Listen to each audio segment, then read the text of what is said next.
안녕하십니까. 주식 천만장자입니다. 오늘은 삼성전자에 대해서 주 52시간이면 충분 책임지고 일 안 하는 게 문제라는 주제와 반도체 기업을 해도 삼성전자 영국서 미래가치 1위 기업 올랐다에 대해서 한번 다뤄보겠습니다. 황철성 서울대 석좌 교수는 최근 SK하이닉스가 삼성보다 먼저 개발에 성공한 10나노급 6세대 D램 이야기도 꺼냈습니다. 지난 8월 SK가 세계 최초로 개발한 최첨단 D램입니다. 그는 삼성 내부 얘기를 들어보니 개발 도중에 문제가 있을 것을 모니터링하고 고쳐 나가야 하는데 지금은 그런 것조차 제대로 작동하지 않는다고 한다며 사람들이 문제가 있는 걸 알면서도 내가 왜 책임을 뒤집쓰냐? 고 안 고치는 일이 벌어지고 있다고 들었습니다. 일부 직원들 사이에서 프로젝트에 책임을 지지 않으려 하고 상부로 책임을 떠넘기는 데 집중하고 위에서 결정해 줄 때까지 잘 움직이지 않는 문화가 생겨나고 있다는 것입니다.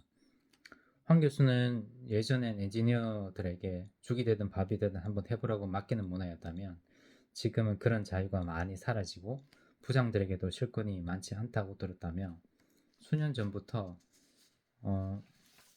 개발 프로젝트 하나하나를 최고 경영자들이 직접 챙기는 문화가 자리 잡은 것으로 안다고 했습니다. 옛 경험에 비춰 사안을 판단하는 경영진과 새로운 곳에 도전해보려는 현업의 젊은 실무자들 사이에서 시너지가 나지 않고 있다는 것입니다. 그는 경영진이 결정을 해줄 때까지 직원들은 움직이지 않고 이 과정에서 개발 속도가 느려지는 측면이 있다고도 했습니다. 주 52시간 문제에 대해서 주 52시간은 짧지 않은 시간이라며 낮에 근무 강도를 높여 열심히 하면 충분히 할 수 있는데 더 근본적인 문제는 52시간 내에 본인이 책임지고 일할 수 있는 체제가 자리 잡지 못한 것이라고 했고 황 교수는 모든 프로젝트와 판단을 리더들이 챙기니 실무자들은 위에 올릴 보고서에 집중하고 이 과정에서 리더의 방향에 맞게 보고서가 바뀌고 결과적으로 잘못된 판단에 넣을 수 있다는 게 가장 큰 문제라고 했습니다. 예. 그리고 두 번째는 반도체 기업에도 삼성전자 영국선 미래가치 1위 기업에 올랐다라고 하는 내용을 다뤄보겠습니다. 삼성전자가 영국의 글로벌 컨설팅 업체가 선정한 미래의 기업 가치 큰 브랜드 1위로 선정됐습니다. 최근 반도체 경쟁력과 관련한 각종 논란 속에서도 삼성의 브랜드 가치는 상승하고 있는 것으로 해석됩니다. 18일 업계에 따르면 영국 글로벌 컨설팅 업체 퓨처 브랜드가 최근 발표한 미래 브랜드 지수 2024에서 삼성전자는 상위 100개 브랜드 중 1위에 꽂혔습니다.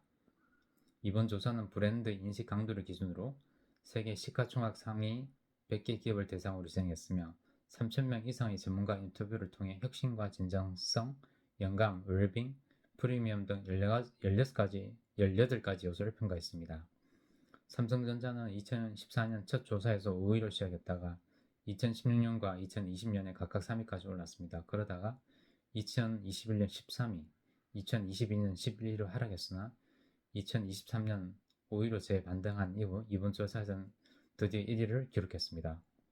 퓨처 브랜드는 삼성전자를 감성 지능적 혁신 기업으로 규정하고 소비자에게 원활한 경험과 즐거움을 제공하여 감성적인 연결을 만들어내는 능력을 높이 평가했습니다. 퓨처 브랜드는 진정성, 사고 리더십, 웰빙 부분에서 높은 점수를 받은 것은 현대적 기업 가치에 부합하는 신뢰할 수 있는 기업 업계 리더로서의 삼성의 역할을 강조한 것이라며 삼성은 지속적인 혁신과 일관성을 위해 충성도 높은 고객 기반과 평판이 좋은 브랜드 이미지를 구축했다고 평가했습니다.